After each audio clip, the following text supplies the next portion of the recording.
Dear students, आज है tense का 5वां भाग। पीछे अपने टेंस का चैप्टर चल रहा था ना, उसका 5वां भाग है पास्ट इंडेफिनिट टेंस, मतलब पास्ट टेंस का पहला भाग। In this tense the verb shows an action in the past time, मतलब इस कार्य में क्रिया हमें भूतकाल के किसी कार्य के बारे में बोध कराती है। अब पहचान, इस टेंस के वाक्यों के अंत में लिखा, पढ़ा, किया, दिया आदि शब्द आते हैं। जैसे मैंने लिखा, उसने पढ़ा, उसने दिया, उसने खाना खाया, ये सब पास्ट इंडेफिनिट टेंस के वाक्य हैं। नियम, साधारण वाक्यों में सब्जेक्ट के बाद वर्ब की सेकंड फॉर्म लगाते हैं। प्रश्नवाचक व नकारात्मक वाक्यों में हेल्पिंग वर्ब डिड लगाते हैं। अब ये एकमात्र टेंस ऐसा है पास्ट इंडेफिनिट है, और इसके अफर्मेटिव सेंटेंसेस के जो वाक्य होते हैं उसमें सिर्फ वर्ब की सेकंड फॉर्म लगती है और वर्ब की सेकंड फॉर्म कहीं नहीं लगाते, विशेष ध्यान रखना। और प्रश्नवाचक नकारात्मक वाक्य में हेल्पिंग वर्ब डिड लगाते हैं। इसके बाद नोट, डिड का प्रयोग होने पर वाक्य में डिड के बाद वर्ब की फर्स्ट फॉर्म लगाते हैं। ये भी महत्वपूर्ण ध्यान रखने वाली बात है। स्टूडेंट्स जनरली इसमें मिस्टेक करते हैं कि पास्ट इंडेफिनिट आ गया तो इसमें अपने वर्ब की सेकंड फॉर्म नहीं। वाक्य में अगर हेल्पिंग वर्ब अपने डिड लगाई है तो डिड के बाद हमेशा वर्ब की फर्स्ट फॉर्म ही लगेगी। अब देखो, ए अफर्मेटिव सेंटेंस है, स्वीकारात्मक वाक्य। सूत्र बनेगा इसका सब्जेक्ट प्लस वर्ब की second form plus object plus आदर्श। अब एक्सरसाइज, मैंने एक पत्र पढ़ा। वाक्य देखिए, वाक्य है मैंने एक पत्र पढ़ा। मैंने सब्जेक्ट, एक पत्र ऑब्जेक्ट, पढ़ा वर्ब। अब अपने लिखना है सब्जेक्ट, सब्जेक्ट मैंने आई, उसके बाद वर्ब की सेकंड फॉर्म, वर्ब इसमें पढ़ना, पढ़ना की सेकंड फॉर्म रीड। रीड की तीनों फॉर्म समान होती है ना, read read read, I read, और ऑब्जेक्ट एक पत्र, a letter, I read a letter. उसने एक कहानी लिखी। उसने सब्जेक्ट, एक कहानी, ऑब्जेक्ट लिखी वर्ब। उसने एक कहानी लिखी, सब्जेक्ट देखो ही वर्ब लिखना, किसी काम का करना या होना, लिखना। तो लिखना लिखेंगे राइट, राइट की सेकंड फॉर्म है wrote. He wrote, he wrote a story, उसने एक कहानी लिखी। सीता ने एक कविता लिखी। सीता ने एक कविता लिखी, तो वाक्य होगा सीता, सब्जेक्ट है सीता। उसके बाद इसमें वर्ब है लिखना, लिखना second form wrote, Sita wrote. उसके बाद एक कविता, object a poem, Sita wrote a poem. अब है बी नेगेटिव सेंटेंसेस, नकारात्मक वाक्य। सूत्र बनेगा इसमें, तुम्हें बताया था सब्जेक्ट के बाद प्रश्नवाचक और नकारात्मक वाक्यों में डिड लगाएंगे, और did plus note, helping verb के बाद note plus verb first form plus object. Ram ने खाना नहीं खाया। राम सब्जेक्ट, खाना ऑब्जेक्ट, और खाना खाना वर्ब ईट यूज करेंगे इसमें, खाना। तो वाक्य बनाओ, सब्जेक्ट राम, उसके बाद है डिड नॉट। डिड नॉट को देखो ऐसे लिखेंगे, डिडेंट, अलग अलग नहीं लिखा जाता डिड नॉट को, डिडेंट इस तरीके से लिखा जाता है संक्षिप्त में। राम डिडेंट, उसके बाद वर्ब खाना खाना ईट, डिड हो गया ना, डिड का यूज कर लिया, डिड हेल्पिंग वर्ब लगाई है तो वर्ब की मूल फॉर्म फर्स्ट फॉर्म लगाएंगे eat. Ram didn't eat food.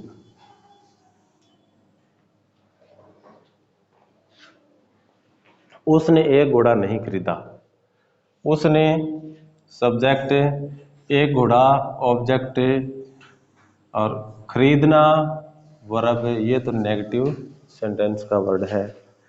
अब उन्होंने, दे कन्वर्ट करेंगे दे, उन्होंने एक घोड़ा नहीं खरीदा, तो did not, they didn't, did के बाद है खरीदना, बाई, बाई की फर्स्ट फॉर्म में by, they didn't by a horse.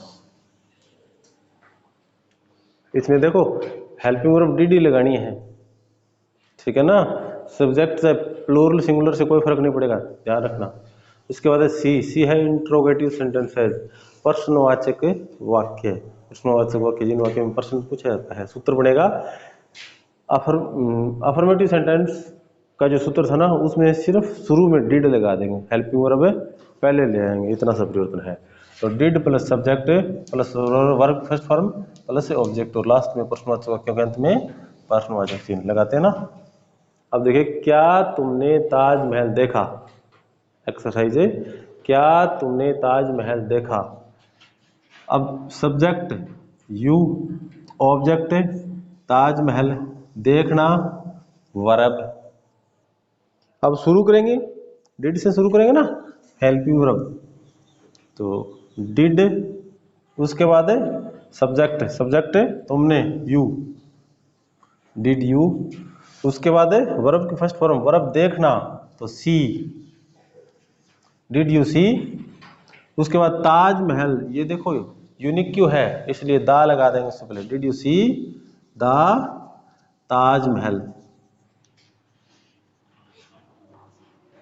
Last में प्रश्नवाचक चिन्ह लगा देंगे। क्या तुमने उसे पेन नहीं दिया, पेन दिया सॉरी, क्या तुमने उसे पेन दिया। वाक्य देखो, क्या तुमने, सब्जेक्ट उसे, ये सेकंड ऑब्जेक्ट है, ऑब्जेक्ट दो है उसमें, उसे और पेन, दिया देना वर्ब। अब इसमें देखिए इस वाक्य में ऑब्जेक्ट दो है, अब कैसे कन्वर्ट करेंगे। अब इसमें डू और ऑब्जेक्ट कौन है, वास्तविक, वास्तविक है, डू और ऑब्जेक्ट इसमें है उसे। तो स्टार्ट करो वाक्य, did, did you,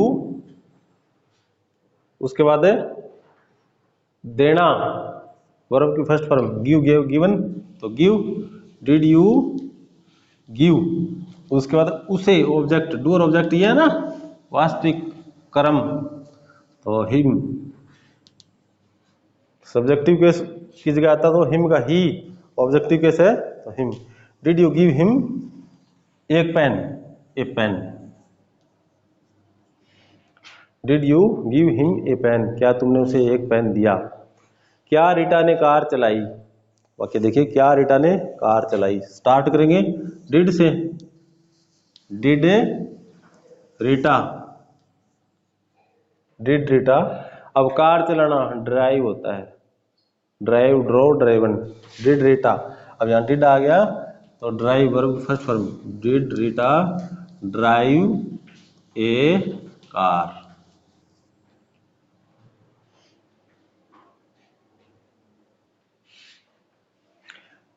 D interrogative negative sentences, प्रश्नवाचक नकारात्मक वाक्य। सूत्र बनेगा, पीछे जो नेगेटिव सेंटेंस था उसमें हेल्पिंग वर्ब थी, उसको उठा करके पहले रखना है और सेम सूत्र रहेगा। तो सबसे पहले लगाएंगे did helping verb plus subject plus not plus verb की फर्स्ट फॉर्म प्लस ऑब्जेक्ट और लास्ट में प्रश्नवाचक चिन्ह। एक्सरसाइज देखिए, क्या तुमने खाना नहीं खाया, क्या तुमने खाना नहीं खाया। इसमें ढूंढो सब्जेक्ट, खाना ऑब्जेक्ट और खाया वर्ब। तो स्टार्ट करेंगे डिड, उसके बाद है सब्जेक्ट यू, डिड यू, उसके बाद है नॉट, डिड यू नॉट, उसके बाद खाना खाना eat, did you not eat food, last में प्रश्नवाचक चिन्ह। क्या बिल्ली कुएं में नहीं गिरी, क्या बिल्ली कुएं में नहीं गिरी। तो स्टार्ट करेंगे डिड। अब बिल्ली सब्जेक्ट कुएं में अदर है, ऑब्जेक्ट नहीं है इसमें। गिरना वर्ब है, तो डिड द कैट नॉट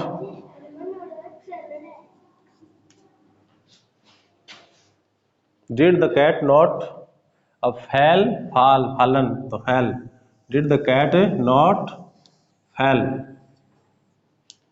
और लास्ट में in the well others.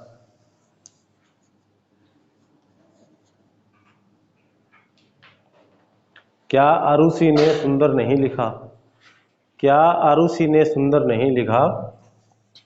Arushi subject, लिखना वर्ब ऑब्जेक्ट नहीं है, सुंदर एडजेक्टिव है।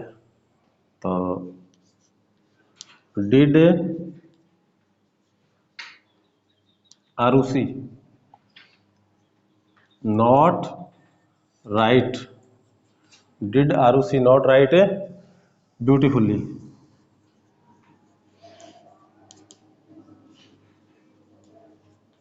Did Aarushi not write beautifully? क्या जतिन नहीं आया?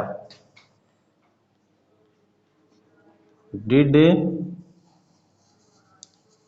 जतिन सब्जेक्ट है ना, इसके बाद नॉट, डिड जतिन नॉट आना वर्ब है, तो कम केम कम डिड यूज किया है, तो अपने यहाँ कम मूल फॉर्म लगाएंगे, did Jatin not come. Okay.